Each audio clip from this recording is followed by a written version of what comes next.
Hey guys, this is Jerry Fetta, owner, founder, and CEO of the Wealth Dynamics brand. It is Sales and Marketing Saturday, okay? Now, I wanna talk about how you can use sales and marketing to become a millionaire in the financial services industry. This is one of the greatest industries to be in. I'm gonna talk about that today. And then I'm also going to give you a free tip on how to get into this industry. If you're watching this video and you're like, wow, I didn't know all this stuff. I want to be there. This sounds like a great opportunity. I'm going to give you some tips on how to do that, how to get off to a fast start. And if you're already in the financial services industry, you'll be able to apply these concepts as well to get off to an even better start than you have or revamp your progress. So stay tuned to the end, and I'm going to give you that special tip.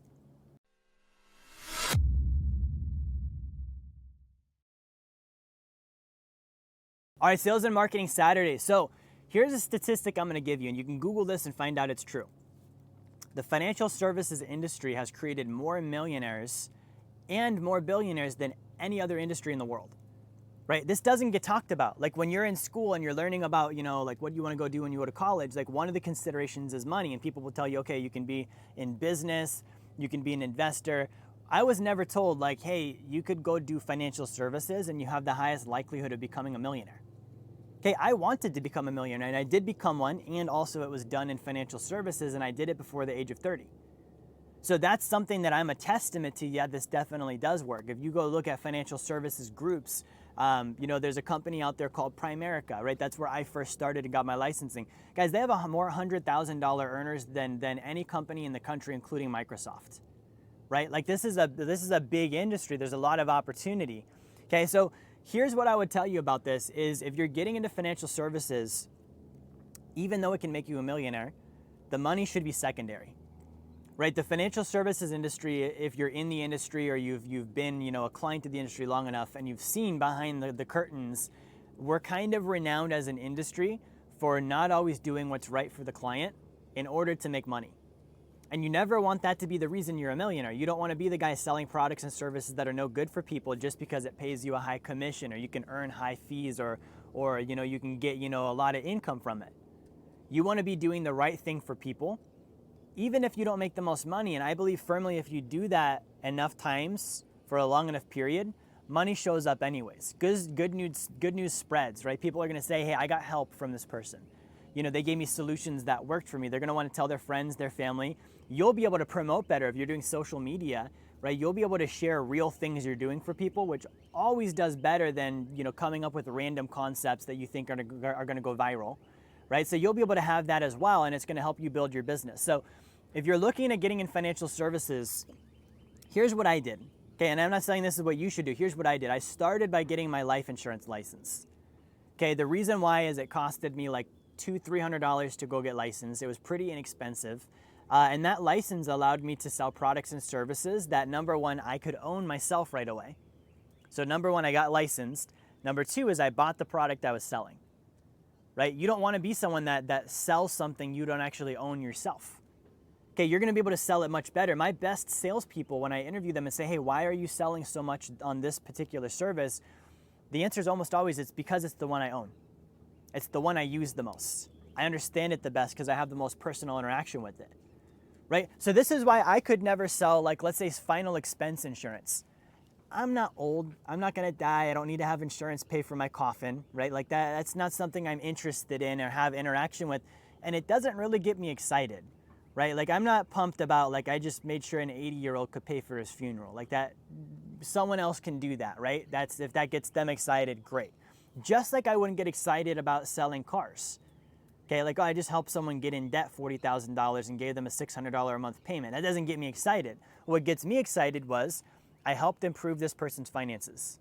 They save more money because of what I did. They invest more money because of what I did. They're financially more secure and safe because of what I did. Okay, they're paying less for insurance or taxes because of what I did. They're out of debt because of what I did. That's what I am proud of doing.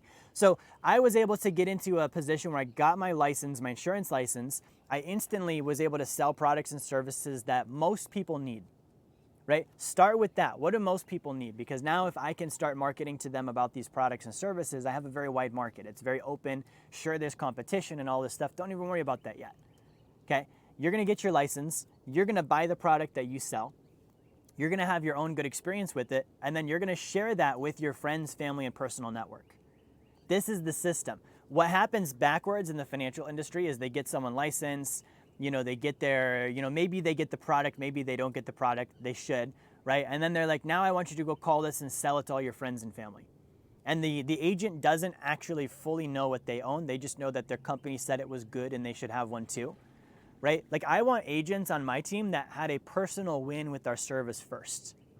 To the point that before someone's allowed to come on board with us, if they've not had an ownership experience in our product that resulted in a personal win, where they left us a positive review, I don't talk to them about the business side of things. Okay, because I don't want someone that's just selling to sell. I don't want someone that's just out there to make money. Go sell pharmaceuticals if that's what you want to do. I don't have depression, but I'll sell you depression pills. Right? Like that's the equivalent of that. I'm not interested in that. I don't want that on my team. I don't want that in my company. Right? So I owned the product I sold. I then started with my friends, family, personal network. Right? And I started sharing with them, here's what I'm doing. Now, here's what was off for me. It took a while for me to gain traction because I bought the product, but it wasn't a product I use every day. It was literally just term life insurance.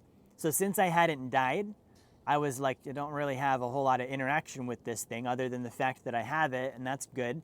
But there wasn't a product that I use every day where I'm like, hey, because of this, I was able to solve that problem. Okay? I was 18 years old. It was not a problem of mine to maybe die early and not leave a death benefit. I bought the insurance because it was the responsible thing to do, but I wasn't like, my life has been changed because I now own term life insurance. So I had a lot of trouble initially getting other people to see why it was such a good thing, because it's like, well, what was my personal win? Just the fact that I have it now, right? So it took me a couple years to get into a position where I had something called the sacred account. The sacred account is a form of high early cash value, dividends paying whole life insurance, and I use it to practice the infinite banking concept. The infinite banking concept allows me to be my own bank, where I can put money into my bank and deposit it. I can borrow against my deposits just like a bank would do. I can then loan those deposits out or invest them to pay off debt, self-finance my large purchases, invest for passive income, just like the bank would do. And then I also earn profits as a shareholder on the system because the insurance company makes me a partner when I have a policy with them. Guys, I use that thing every day. So when I got that, I was like, I'm gonna handle my debt with this. Boom, done. I'm gonna build up reserves for my company with this. Boom, done. I'm gonna self-finance marketing for my company to grow it. Boom, done. Personal development, also done. Investing for passive income, also done. So when I sit down with you and talk to you about the sacred account, I'm the #1 fan because it's personally helped me that much in my own life, right? Very different than, I sell term insurance, or I sell final expense insurance, or I sell annuities to 65-year-olds, right? I'm like, dude, I'm 30 years old. I paid off my debt. I funded my company. I grew myself. I did personal development. I invested all because of this tool, and that's why I have the excitement to share it with someone. It's that personal experience, right? So start within your market, within your network, and then from there, help other people have the same experience that you've had. That's going to result in referrals. That's going to result in what's called public relations. Your good works will be known in the people that have done business with you. They talk about you in your general community. So there's going to be this positive, like, hey, I had this good experience working with you guys. And I told my friend, you'll start getting referrals too. Okay. Next element to this is I want you to promote yourself on social media. Okay. I don't want you to try and be an influencer. I don't want you to try and, stand and pose in front of fancy vehicles, and I don't want you to talk about, how to become a millionaire if you aren't one. I want you to share what you actually do. I have debt. I use life insurance to pay it off.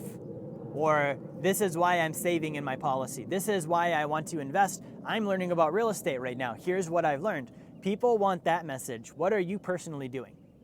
Right? Like the difference is like how to make the perfect cup of coffee. And I could do a video on that. I could talk all about, everything I've heard and read about the experts and what they think about how to make a perfect cup of coffee. First, that's not even my message. I'm just regurgitating what someone else said online that I read or watched from another person's video.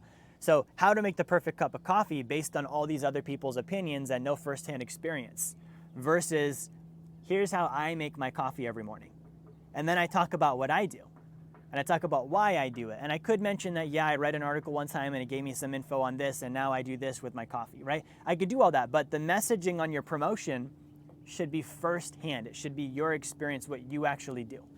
And by doing this, you've got a license, you've got a product you love and use, you've got a network, a community of people that support what you're doing, your friends, family, the people closest to you, you're promoting real stuff on your social media, and you start putting that content and value, you combine it all up and you've got yourself a business. And so for me, this is how I built to 7 figures with no advertising.